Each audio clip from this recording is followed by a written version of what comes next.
Ito basic. Yan yung Ah, basic. Okay. Kasi in my case, parang ano to eh, parang additional knowledge. Pero sa atin kasi pinaikli lang siya. Pero yun nga Yung, lang. yung duration Yeah, ng yes. Pero, session, oo. then 10 to 6 is how many hours? Diba? Oo. 6 hours. 6 hours. 6 hours. 8 8 hours or 8 kasi hours? 10. Mahaba yun. Oo, pero ang ano doon, kailangan namin na kapag mag-enroll ka dito, dapat willing kang ibigay ang lahat mo. Kasi, Lahat, oo, Join na kaluluwa. kaluluwa. Yes.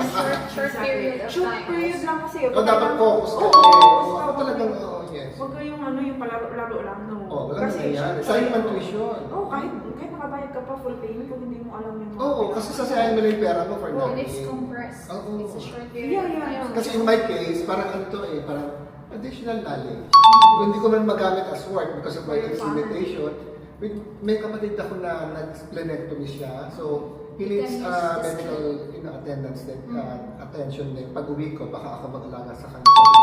Siguro apart from him, I can take care of other patients as well. Kasi malakas pa ako eh, although high blood ako na maintenance ako, pero physically fit pa ako. So, sabi ko, why not at least see the basic, yung medical side? Kasi I've never been into any medical education. Wala akong ganon. Zero ako. Nasa administrative side ako ngayon, so wala akong alam.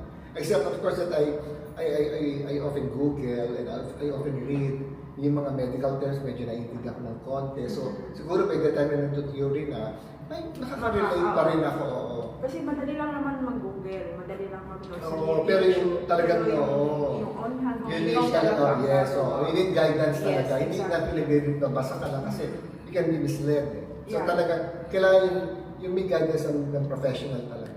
Actually, mag-start na tayo next week. Next week, next For the Friday? new Yes, batch. So pwede na ako join doon? Join na. O di Day join one na ako ngayon.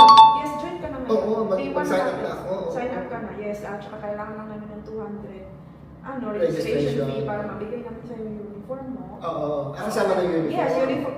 Lahat na yun. Okay. No hidden fees. Ang babayaran mo lang sa graduation, kasi gagraduate. May graduation. Yes, meron din. Yung gown siguro. Yung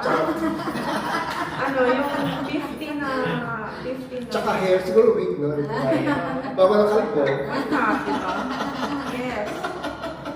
Lang, 50 na para sa, sa pictorial. Minimal fees. Yeah, that's it. 50 lang ang mo. Tapos kung extra guest ka sa graduation, then another fees. May isa kong